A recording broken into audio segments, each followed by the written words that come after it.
O Rafa, ele tem uma parada que ele ensina as pessoas a criarem jogos. Ele tem um negócio chamado Produção de Jogos, que é o maior blog nesse segmento. E ele tá no mercado faz bastante tempo, então ele já viveu várias fases do marketing digital. Cara, eu queria que você contasse pra gente um pouco da sua história. Como que você decidiu que você queria empreender?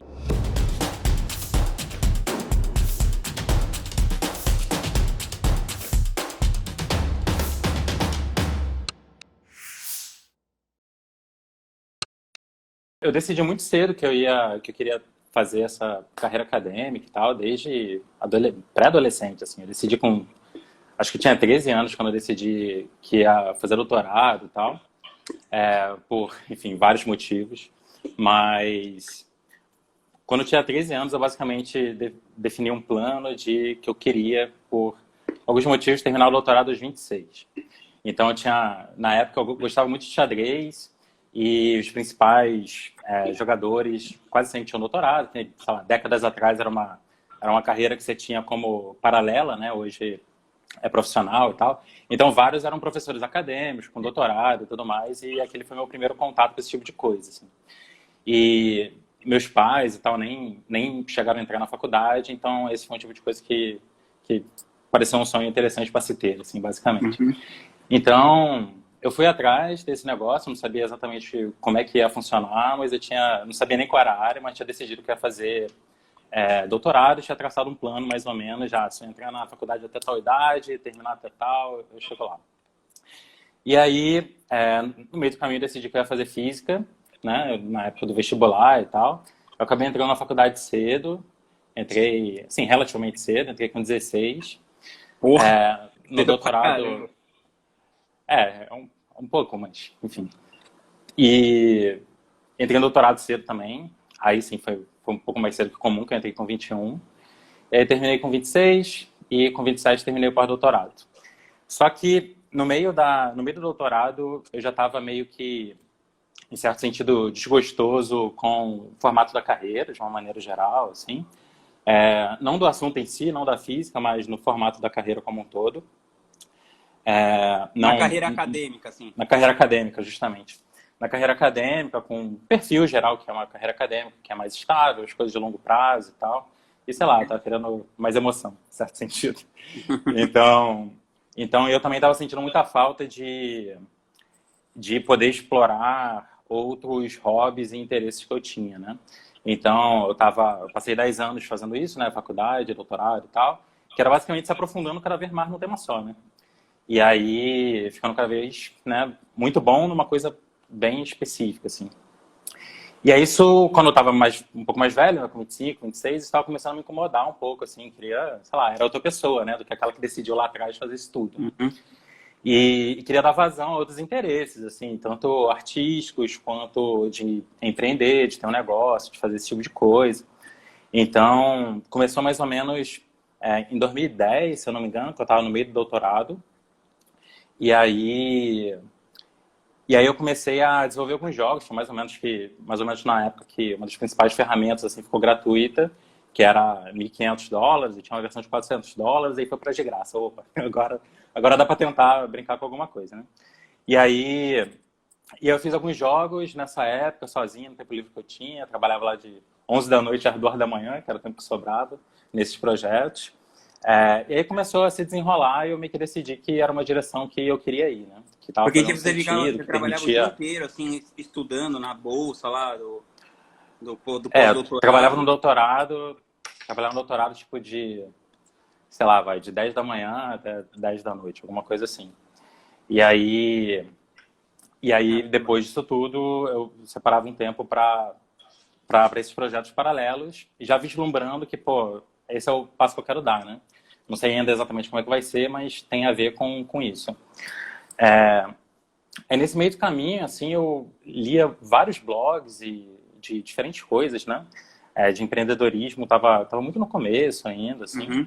Tipo, não tinha nem sei lá, viver de blog, não tinha começado, era HC Investimentos ainda, então, isso lá Uhum. para 2014, São talvez, os alguma coisa do dinossauros tipo. os dinossauros do marketing digital. Tem um tempo, pois é. E aí eu comecei com essa de fazer alguns jogos, consegui uma grana legal, assim, na época. com esses primeiros jogos e estava interessante. Aí eu comecei a ter uma vontade de compartilhar o que eu estava aprendendo, o que estava funcionando para mim, né? Com essa parte de desenvolvimento de games. Aí criei um blog em 2014. Eu lembro até o dia assim, que eu criei o blog, porque eu não tinha noção de nada, então eu estava pesquisando os domínios. Aí eu tentei uns 5 nomes, assim, o quinto foi. Então esse foi o grau de SEO que eu entendia na época, basicamente. Mas aí funcionou e eu fui dormir. Eu lembro que foi exatamente assim. E aí no dia seguinte comecei a ver, ok, o que a gente faz agora que tem o domínio. Mas eu comecei a compartilhar e entre 2013 e 2014, assim, que foi o período que eu estava terminando o doutorado e fazendo pós-doc, eu já gastava, assim, todo o tempo livre que eu tinha alimentando esse blog, né? Compartilhando o que eu tinha feito, que tinha funcionado bem com desenvolvimento de games e tal. Mas você já tinha um modelo de negócio, assim, desde essa época ou não? Não, que modelo que? Eu não fazia a menor ideia do que eu estava fazendo.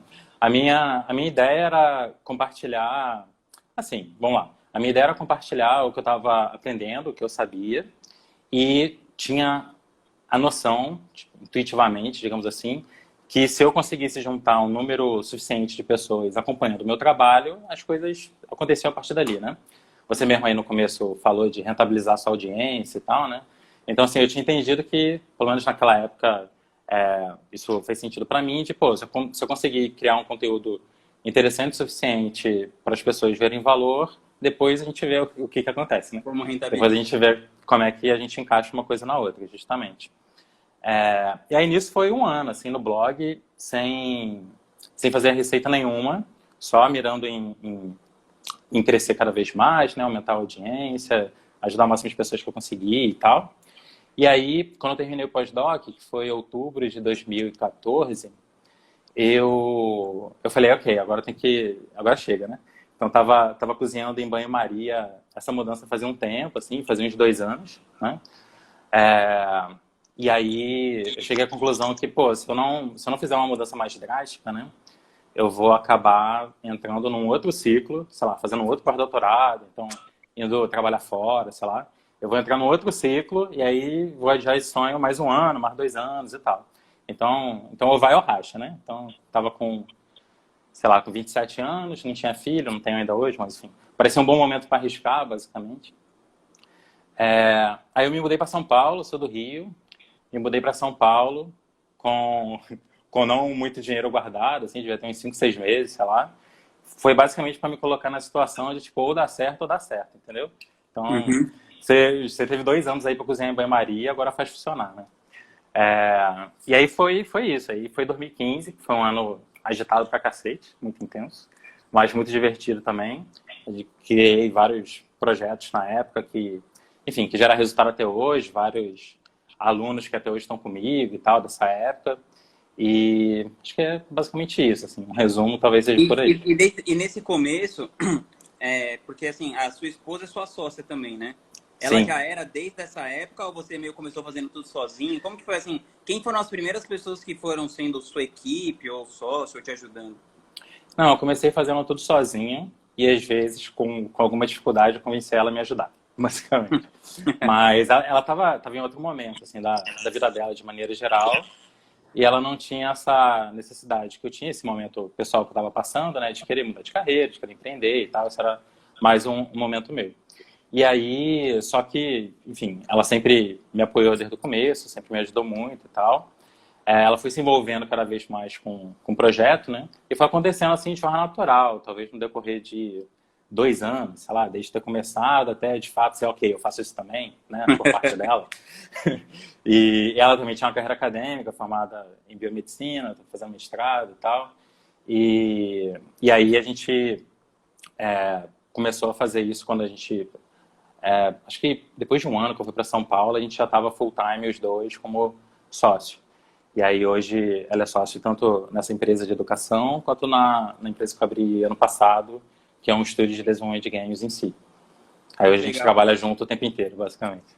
E essa parada de vocês, porque vocês também ficaram meio tipo nomadismo digital, assim, né? Vocês foram morando em outros países e tal. Isso foi uma coisa que incentivou vocês a...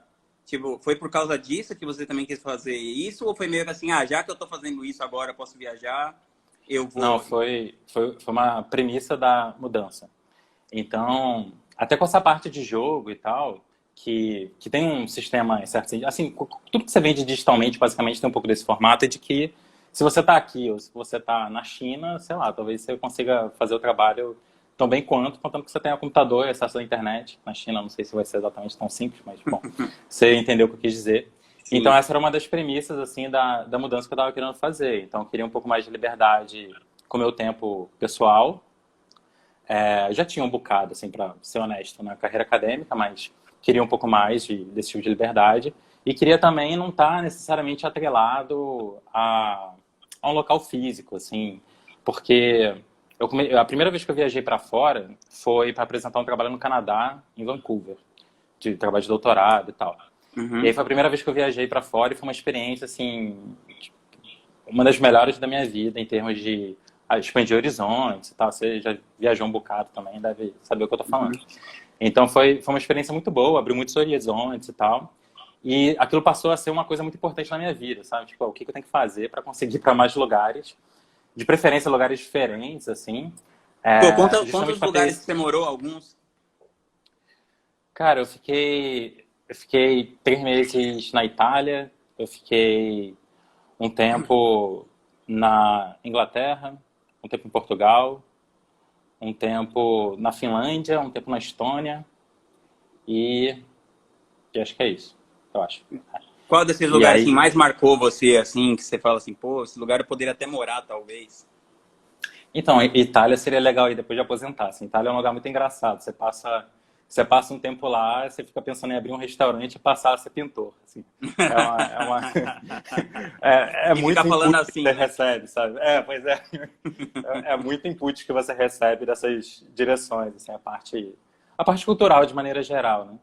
Então, essa parte do choque cultural, assim, foi uma coisa muito importante, assim, para mim, até como empreendedor, assim mesmo, né? De trazer outras referências, outras culturas e tal.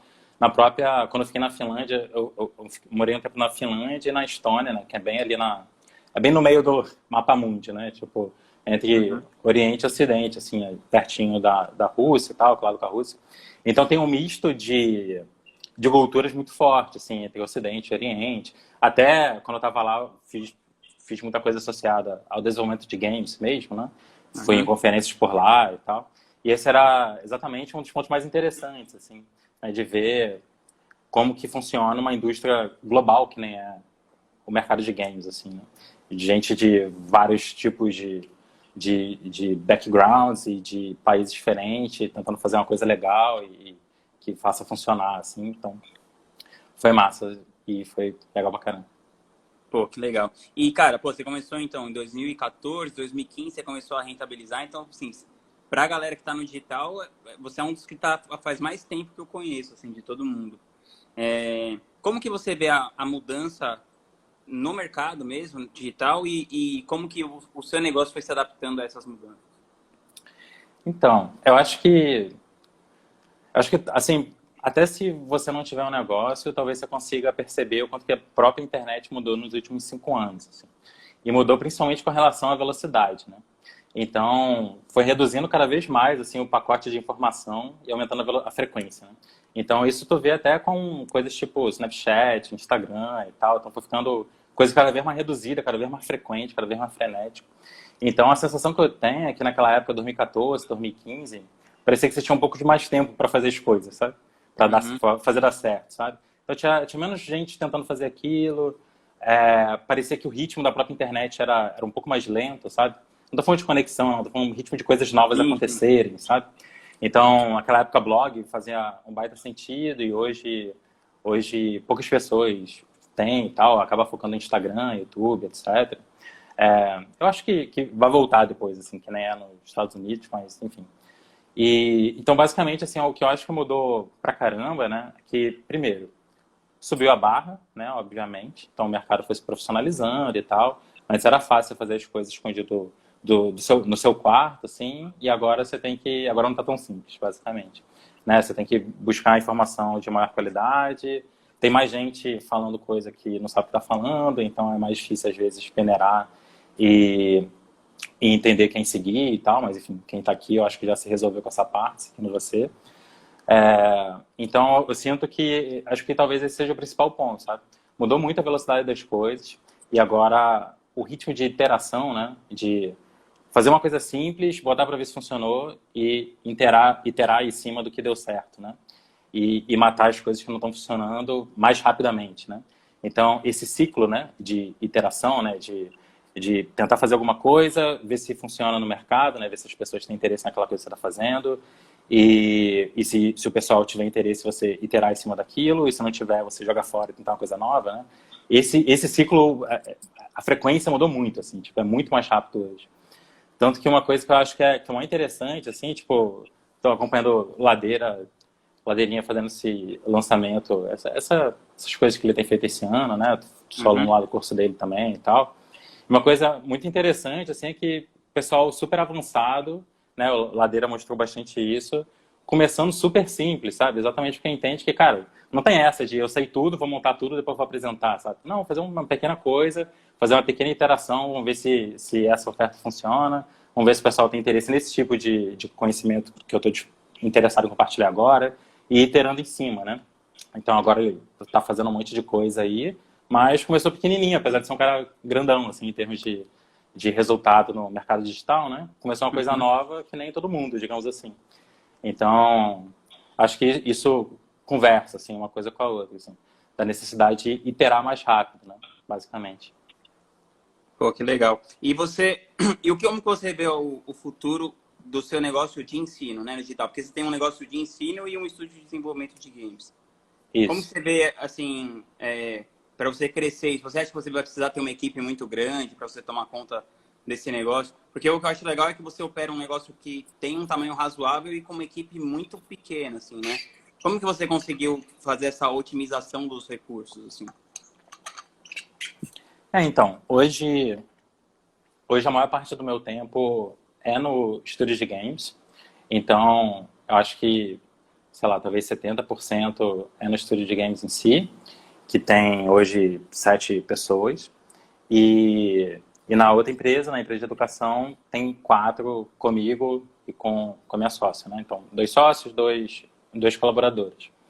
Então, nesse último ano, assim, teve um baita processo, aprendizado, assim, de reformatar as coisas, né? Para fazer funcionar no modelo que faz sentido para mim, assim. Porque uma coisa que não faz sentido e que eu acho que é fácil cair é você acabar montando uma empresa que você não gostaria de trabalhar nela, sabe? Você cria uma empresa, de repente você está num cargo que, opa, como é que eu vim parar aqui, sabe? Não era exatamente isso que eu estava pensando no começo da história toda. Então, isso é uma coisa que, exatamente por ter mudado de carreira e tal, eu reflito com frequência, assim, de tipo, cara, eu tenho que formatar o que eu estou fazendo, né, de um jeito que faz sentido para mim. Senão, eu fiz essa mudança à toa, né? Então, hoje é tudo modelado pensando nisso. Então, eu quero gastar a maior parte do meu tempo, tipo, eu quero gastar 90% do meu tempo, é mais ou menos como funciona hoje, 90% do meu tempo ou com meus alunos ou com o pessoal produzindo games com o meu estúdio. Então, deve ser tipo, sei lá, uns 60%, 70% do meu tempo no estúdio de games, uns 25, alguma coisa assim, com alunos e tal, com mentorias, cursos, um monte de aula ao vivo e tal, tem toda semana. E o resto e gerando conteúdo, tá dentro disso e tal.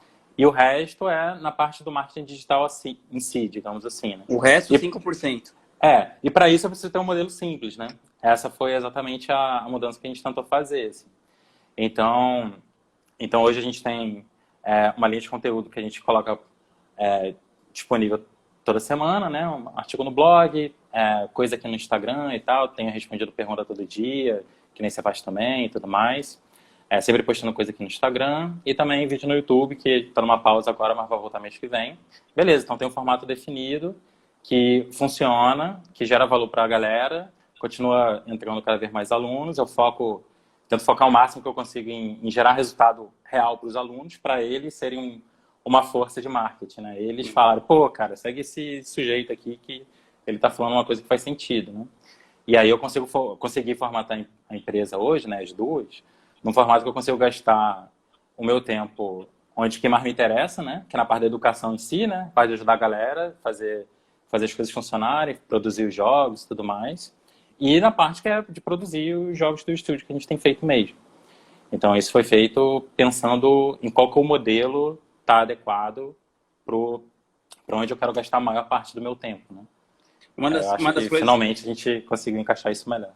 Então, uma das coisas que a galera tem bastante dificuldade é definir a esteira de produtos. Queria que você contasse qual que é a sua e como que você tomou essa decisão, assim, de fazer essa esteira de produtos especificamente. Tá.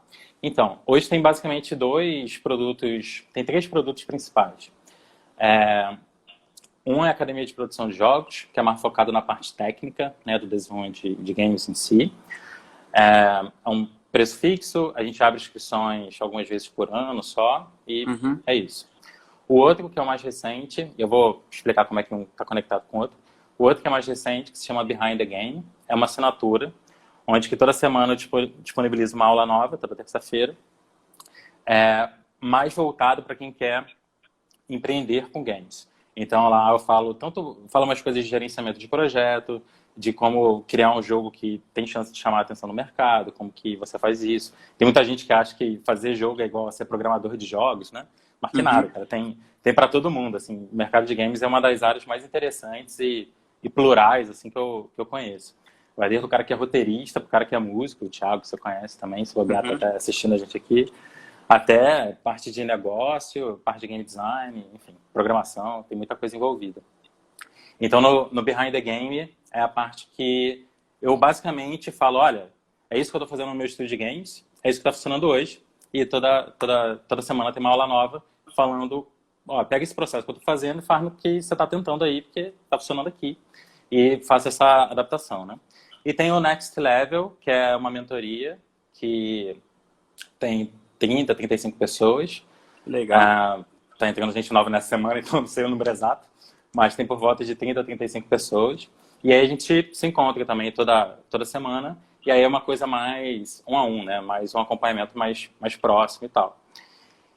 Por que é assim, né? Com relação à esteira de produto, que foi o que você perguntou. E quais são os tickets também pra galera saber? Então, o Behind the Game é 500 por ano.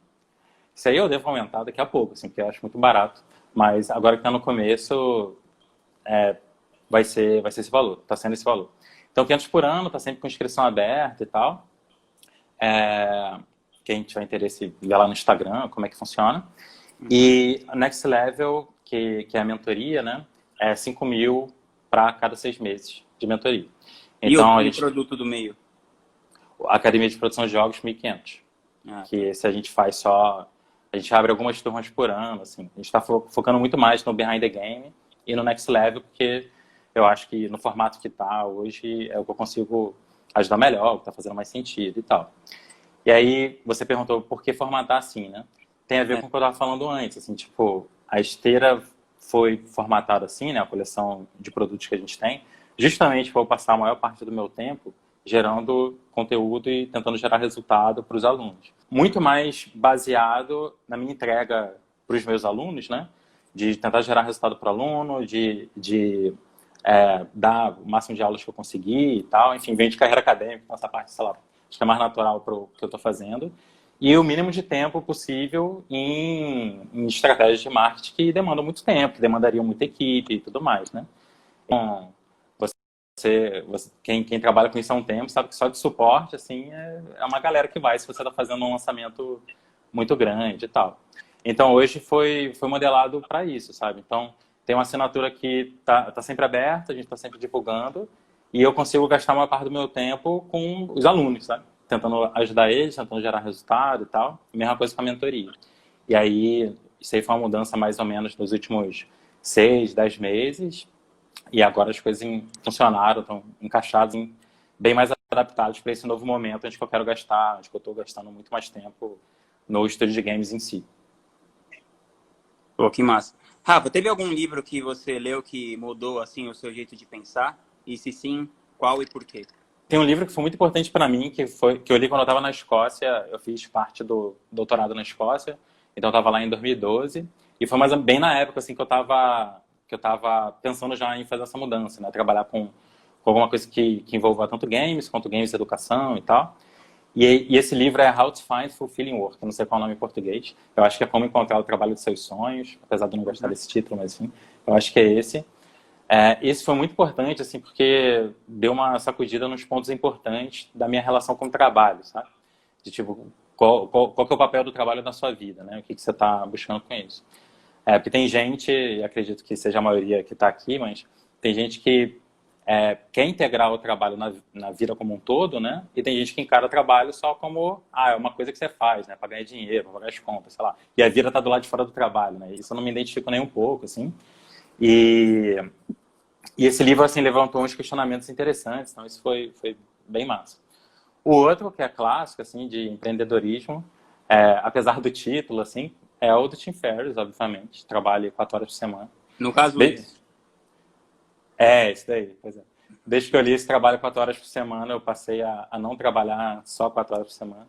O resto eu tô trabalhando. Mas, cara, eu sempre falo isso aí, que esse título é trabalhe 4 horas por semana com o que você não quer fazer. Pois é, justamente. É que só faltou com o que você não quer fazer. Eles fecharam assim pra ficar mais clickbait. Sim, não, justamente. O título anterior era mais clickbait ainda, né? Você sabe qual que era o título original do livro? Não, qual? Drug Dealing for Fun and Profit. Traficando drogas por diversão e lucro. Porque ele tinha aquele projeto lá, sei lá onde é que era, de suplemento alimentar, eu acho. Enfim. Mas esse daí, certamente, assim, ele está em algum lugar da estante aqui também, mas esse certamente foi um muito relevante. E o mais recente, assim, que tem a ver com a nossa relação, apesar de eu ter lido antes, foi o Perennial Seller, do Ryan Holiday. Então, eu indico para todos os meus alunos, assim, apesar de... Eu até falei com ele, né, tipo, lá no evento que você fez, que o Ryan Holiday foi palestrar, e aí teve um momento lá, né, que ele estava junto com a galera, a gente saiu para jantar e tal, e aí eu cheguei a falar com ele, cara, não tem nada de jogo nesse livro, mas devia ter, assim, na próxima edição coloca, porque isso aí é o fundamento do que eu utilizo no meu estúdio de games hoje. A gente conversou lá um tempo e tal, ele falou que não tinha tantas referências, mas que ele ia dar uma olhada a respeito. Então esses 3 foram bem impactantes.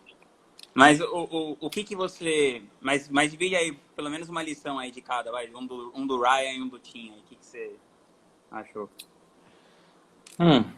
Do Tim Ferriss, eu acho que talvez seja buscar ativamente e continuamente uma forma mais inteligente de fazer as coisas. Então, ele tem uma frase, ele tem uma pergunta, né, que ele fala no podcast, não sei se está no livro, assim, mas ele fala no podcast com frequência e tal, que é, existe uma coisa que se eu fizer bem feito, eu elimino a necessidade de fazer todas as outras, né? Então, essa é uma coisa que eu tento buscar com frequência, assim, no que eu faço. Eu acho que é um fundamento do que a gente já conseguiu com a Minimal Games, que é o meu estúdio nesse 1 ano. Foi justamente buscar, assim, qual que é a essência do que a gente precisa fazer para a gente conseguir não fazer o resto, sabe? Para a gente fazer isso aqui muito, muito bem feito, para a gente poder deixar de fazer o resto. Você tem uma lista de coisas para você fazer. Se você fizer uma, as outras não precisam mais. As outras não precisam, exatamente. Fiz isso aqui direito. Então o resto tá de boa. Justamente, assim. Então, tentar ser mais inteligente, né? Com as tarefas que você está fazendo, em vez de ser só uma máquina de fazer as coisas, né? Então, essa certamente foi uma lição. Ser produtivo é diferente de estar ocupado, né? Justamente. No Perennial Seller, eles tiveram algumas lições, assim, mas a que eu mais utilizo assim, basicamente a ideia do livro é que ele analisa literatura, música, diversas indústrias, assim, e tenta entender como que uma obra vira um clássico, diferente de um hit, né? Não é aquele que estourou, mas o que faz uma obra perdurar por décadas, né? Porque muitas vezes tem muitos clássicos de cinema, de literatura e tal, que na época não deu em nada, né? Nos primeiros 10 anos não vendeu nada e tal. Tipo Cidadão Kane, né? Vários. Tem uma penca, justamente. Aí ele tenta identificar quais são os elementos, né, daquelas obras que perduraram por muitos anos e muitas décadas. E ele identifica vários, acho que ele cita 7 no livro, se não me engano. Então tem a temporalidade, tem simplesmente o produtor, a pessoa que está criando aquela obra, simplesmente continuar trabalhando. Esse é um ponto muito interessante, assim, que eu falo muito para os meus alunos, assim, tipo, a melhor forma de você divulgar seu jogo é fazer o próximo, sabe? E essa é uma parada que funciona super bem, assim, você simplesmente se manter ativo, continuar fazendo coisa cada vez melhor, cada vez mais interessante. o Seth Godin, né? O Seth Godin, não sei exatamente qual seria a pronúncia adequada, mas ele também segue muito isso, né? Tipo, faz uma cacetada de livros, tá sempre publicando, sempre buscando a próxima coisa. E de vez em quando você acerta em alguns, né? Então essas foram algumas lições, assim, do Perennial Seller, sem dúvida. O Seth Godin é foda, meu cara tá, sei lá, há 10 mil dias fazendo um artigo por dia, né? Pois é, justamente. Aí você vê, o cara tem um monte de artigo incrível, né? Mas assim, ele fez 10 mil para chegar nos 100 que são incríveis, né? Então, às vezes, a gente tem aquela visão de o artista da montanha, né? O cara que vai para a montanha, se isola e volta com a obra maravilhosa. E muitas vezes é sentar e fazer. Que uma hora você vai encontrando, assim, a melhor forma de fazer as coisas e vai acertando em alguns pontos. Eu vi isso com o Arnaldo Antunes. Eu trabalhava com o Arnaldo Antunes, eu era empresário dele, né? Ele é um grande compositor e tal.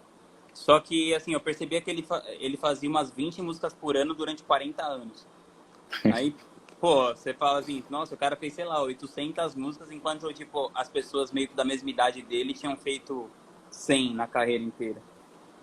Então o cara teve, tipo, 700 chances a mais de fazer um hit. De conquistar alguém, exatamente. E aí acabou que o cara tem lá, sei lá, 10, 20 hits que todo mundo conhece, mas será que se ele tivesse feito só 10, 20 músicas ia ter, né? Provavelmente não.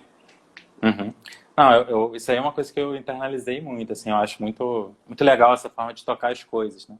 Porque é bem pouco saudável, assim, quando você fica tentando buscar um hit, né? Tipo, você dá tudo de si, é uma coisa, às vezes, faz mal, enfim, saúde mental, saúde de verdade, né? Saúde física e tal. Quando parece que é tudo ou nada, né? Tipo, até aqui no meio digital também, assim, de fazer um lançamento, de lançar um negócio e tal. Sempre quando você vai com essa visão de é tudo ou nada, é muito complicado, né? Porque o que acontece se você não acerta, né? E quem é você para achar que vai acertar assim de primeira, né? Então eu particularmente prefiro muito mais essa direção de não, vamos iterar, sabe? Vamos fazer uma coisa, aprender com ela, fazer melhor e continuar trabalhando, fazendo um bom trabalho, fazendo boas coisas e tal, que as coisas vão se encaminhando. Hoje sigo muito mais nessa direção. Legal. Cara, se você tivesse começando hoje, assim, você faz de conta que esse é o seu doutorado e tal, você resolveu as paradas hoje em 2020, aqui agosto de 2020, no meio da pandemia. Qual conselho que você daria para você, assim, no começo, assim? Você pensar uma pessoa que está começando agora no digital, que está querendo empreender na internet? Tá, tem uma coisa que eu demorei um bocado para fazer e às vezes que eu fiz funcionou muito bem. Eu acho que é atemporal, assim. Que é você buscar alguém que está fazendo o que você está querendo fazer, né? Que já conseguiu o que você está querendo conseguir. Que você se identifique. Não necessariamente pegar o cara que está no topo do mercado, sabe? Porque não adianta o cara ser o melhor se tuas ideias não batem com a dele, se teu jeito não bate com dele e tal. Você simplesmente não vai conseguir internalizar as recomendações e aplicar, sabe?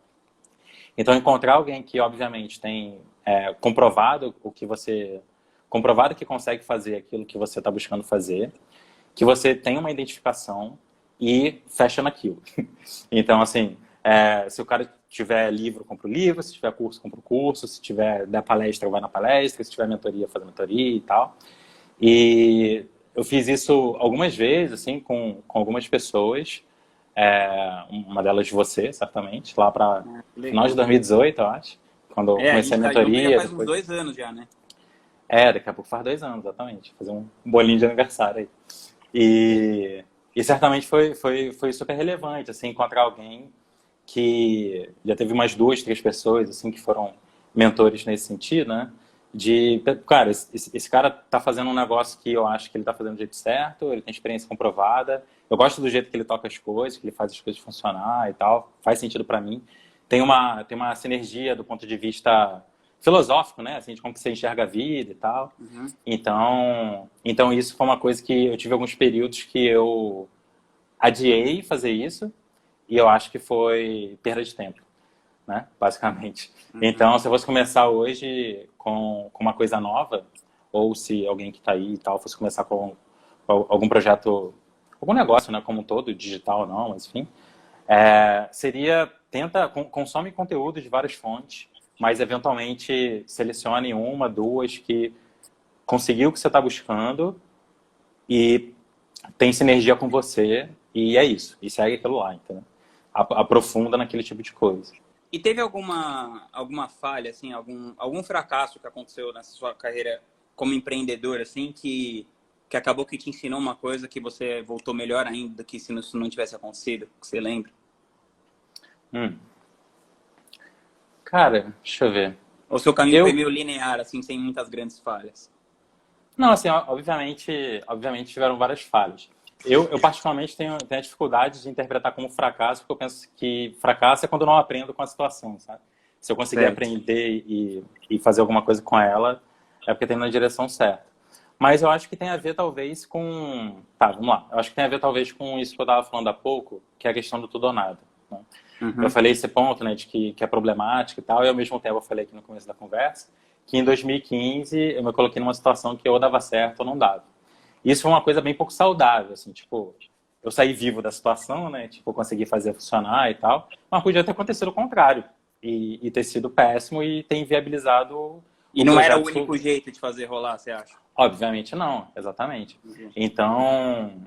Então, eu diria que isso, talvez. Eu tive alguns momentos que eu abordei negócio muito com a lente de tudo ou nada. Ou vai ou racha. Ou dá certo ou não dá, sabe? E talvez de uns 2 anos para cá, ou talvez um pouquinho mais, eu comecei a ficar um pouco mais atento a esse tipo de coisa, para evitar, porque eu tenho esse drive, sei lá, de ser mais agressivo às vezes, e tento segurar e pensar, não, calma, vamos traçar um plano de longo prazo onde é que a gente quer chegar, vamos setar os pilares do que é importante, o que não pode deixar cair, né? E tentar chegar onde que a gente quer chegar sem queimar o barco no meio do caminho, né? Então, vamos fazer o que tem que ser feito. Então, talvez esse foi um erro, digamos assim, que eu cometi algumas vezes. Não acho que eu vou não mais cometê-lo, mas eu acho que eu aprendi bastante, estou tentando cometer esse erro cada vez menos. Legal. Tem algum hábito, assim, que você pratica todos os dias que aumentou de um jeito significativo sua qualidade de vida? Tem dois. O primeiro é um que eu consigo fazer um bom tempo, assim, tipo, eu sempre tive dificuldade de dormir bem. Então, sei lá, quando eu tinha uns 20 e pouquinhos anos que eu descobri que não era normal você ficar 1 hora na cama antes de você dormir. Vamos ficar pensando, como assim? Você não fica 1 hora na cama antes de dormir? Já que todo mundo ficava, assim. Não é assim que se faz, não. Tô dormindo errado.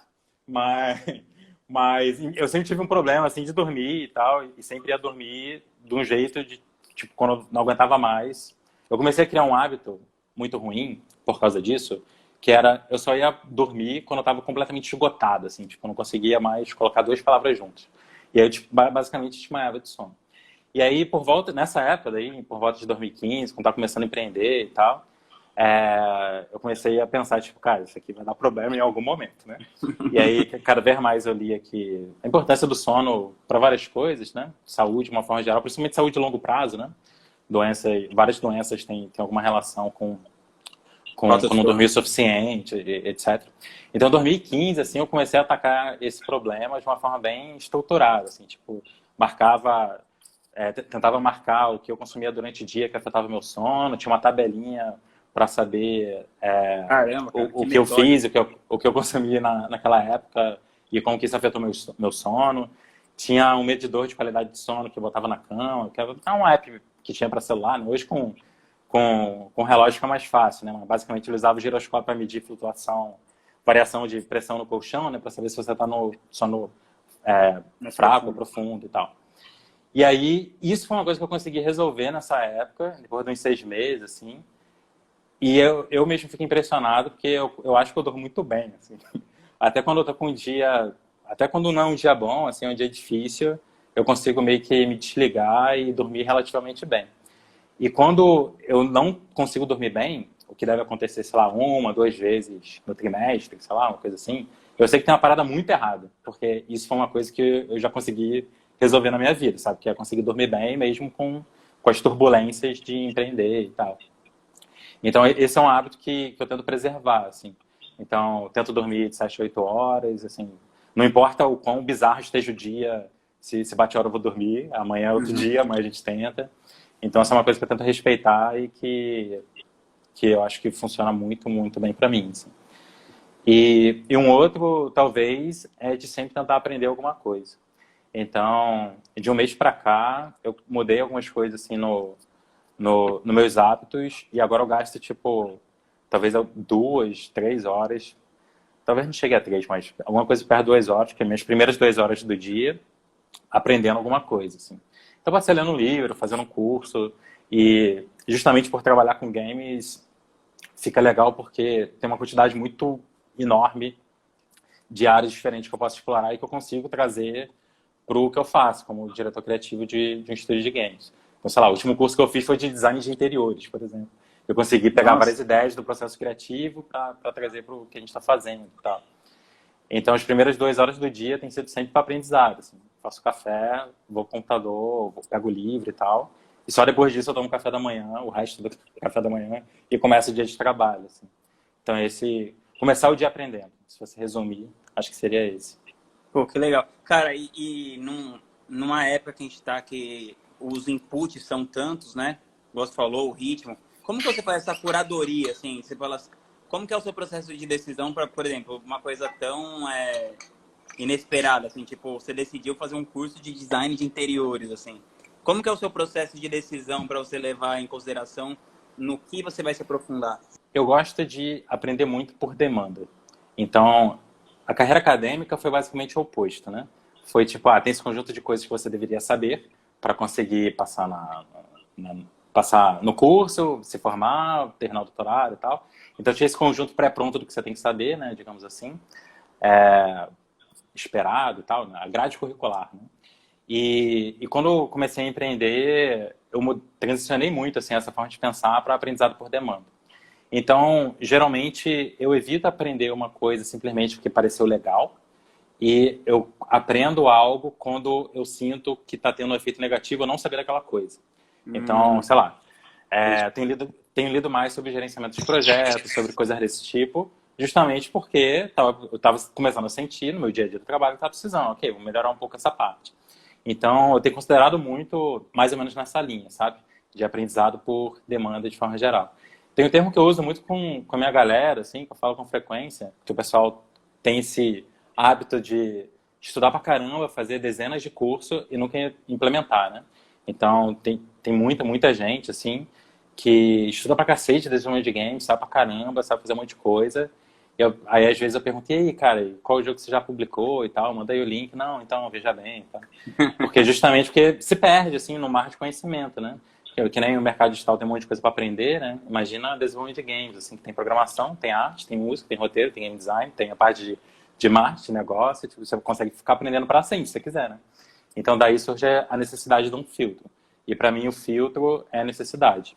Eu tenho um objetivo do que eu quero fazer e tudo se orienta para aquele objetivo. Então, sei lá, o pessoal que está começando o desenvolvimento de games, eu falo, beleza, o primeiro passo é você fazer um primeiro jogo, para você passar pela experiência toda, ver como é que é, e colocar no mercado, ter a sensação de ter alguém jogando o jogo que você fez, e dando feedback, tendo essa relação. Então, tudo tem que ser orientado para isso, entendeu? Tipo, quais habilidades você já tem que você pode utilizar? Eu sou roteirista de cinema, sei lá, que nem tem aluno meu. Sou roteirista de cinema, ok, então vamos fazer um jogo que a base do jogo tem a ver com roteiro, com história, etc. Para alinhar, para fazer isso aí, né? Porque senão, o cara é roteirista de cinema, então aprender o jogo, vai aprender a programar? Tipo, não, velho. Assim você vai ser, sei lá, peixe tentando subir em árvores, sabe? Então, vamos alinhar com o que você já tem de habilidade, né? E aí o termo que eu ia comentar, que eu falo sempre, é de obesidade intelectual, que é quando a pessoa tem uma disparidade muito grande entre o que ela sabe e o que ela já aplicou, sabe? Isso, toda vez que eu sinto que eu estou nessa desbalanceado, eu tento rebalancear, sabe? Então, tem momento normal, né? Tipo, você vai estar sempre fazendo esse equilíbrio. Uma hora você sente que você está aplicando muito mais do que aprendendo, aí você começa a fazer besteira, né? Aí você percebe, não, peraí, deixa eu Eu dar acho um que eu passo sempre para fico trás. nessa. Eu acho que eu tenho que aprender alguma coisa aqui antes de fazer isso, né? Então vamos voltar. E às vezes vai pro outro lado também, né? Tipo, cara, eu tô estudando um monte de coisa e cadê? Eu sei falar qual o problema no projeto dos outros e eu mesmo não tenho meu projeto implementado, seja um jogo, seja um negócio online, seja o que for. Então, sempre tentar equilibrar isso para ter um equilíbrio saudável entre o que você sabe e o que você está aplicando. Então, eu acho que isso combinado com o que eu falei mais cedo, né, de encontre alguém que você se identifica, né, um mentor, chame como quiser e tal, para você seguir aquilo, né, para ter um direcionamento. combinado com essa ideia de que, cara, se você tem que equilibrar estudar e fazer, né? Aprender e fazer. Porque senão as coisas não saem do lugar. Rafa, e de vez em quando você se sente sobrecarregado ou desfocado? E se sim, como que você faz para voltar nos trilhos? Sim, comum. Eu durmo e acordo de novo no outro dia. Não, brincando. Então, eu acho que às vezes que eu me sinto desfocado, geralmente acontece quando eu paro de cumprir alguns hábitos que eu considero importantes, né? A vida vai entrando no meio do caminho, né? Começa a ter problema demais, e você vai começando a... Ok, eu não preciso dormir na hora que eu estava pensando em dormir. Ok, eu não preciso comer tão saudável hoje. Você começa a mandar mal nas outras áreas, né? E na mesma hora eu sinto que tá dando problema por causa disso. Eu sinto que eu começo a comer mal, tô com menos compromisso com o meu sono. Então isso tudo são indicativos de que tem alguma coisa fora do lugar. E aí geralmente, junto dessa percepção, né, primeiro vem a realização de que você está fazendo besteira, né? Que nem sempre você toca que você está fazendo besteira, você só está fazendo a besteira. Então primeiro tem essa realização de tipo, não, tem esses indicativos aqui. Tipo, eu sei que eu sou uma pessoa que eu consigo dormir bem. Então se eu estou dormindo mal, tem alguma coisa esquisita. Eu sei que eu sou uma pessoa que não como pizza todo dia. Então, se eu estou com vontade de chamar uma pizza todo dia, também tem alguma coisa que está fora do lugar. Então, esses indicativos que, opa, tem que dar um passo para trás, basicamente. E aí, tentar retomar essas coisas, né? Então, para mim, costuma ser tentar dormir direito, né? Tipo, conseguir dormir às 7, 8 horas e tal. Acordar cedo. Não que, enfim, acordar cedo vai resolver o problema de todo mundo, mas eu, particularmente, gosto muito de acordar cedo. Então, eu me sinto bem quando eu acordo cedo. Então, para mim, voltar a acordar cedo, né? E talvez um outro ponto seja, esse é um outro ponto relevante, que é dedicar a primeira 1, 2 horas da manhã a uma coisa que não é entrar no modo máquina fazedor de tarefa, sabe? Então, pode ser o que Ficar funcionar para respondendo você. mensagem e tal, você nem pega o celular Não. de manhã. Não, nem tanto. Eu pego o celular, mas não fico reativo. Se eu consigo segurar um. Mas, tipo, não me sinto compromissado porque eu tô com o celular na mão, eu tenho que responder todas as mensagens que estão lá, entendeu? Mas o que eu quero dizer é, tipo, a primeira 1, 2 horas da manhã fazer alguma coisa que não é modo fazedor de tarefa, modo máquina produtiva. Pode ser fazer alguma coisa para você, pode ser, sei lá, exercício, ou meditar para quem é de meditar, ou ler, ou o que for. Para mim é isso que eu falei, tipo, estar aprendendo alguma coisa, sabe? Pode ser ler, pode fazer um curso, pode ser qualquer coisa, mas relacionado a aprender alguma coisa. E esse é um ponto também que eu sinto que, quando eu estou desfocado, é uma coisa que vai pro ralo, assim. Tipo, eu começar o dia, às vezes, trabalhando, e aí mais um indicativo de, não, peraí, amanhã, as primeiras 2 horas, você estudando alguma coisa. Aí eu cato alguma coisa que eu acho que eu preciso, que eu tô afim, e tento restaurar esses hábitos. Acho que é mais ou menos por aí. Pô, que massa. Rafa, obrigado aí pelo papo, foi incrível. Sempre Tamo junto. Obrigado pelo muito bom convite. aprender aí com a sua sabedoria. E quando eu tenho um papo como esse com uma pessoa como você, eu lamento que a gente se fale tão pouco. Espero que a gente cara. se fale mais. Logo mais voltaremos aos nossos encontros presenciais. Ansioso por eles. E é isso aí, galera. Tamo junto. Até a próxima. Valeu, Tchau. pessoal. Abraço. Valeu, Vinte.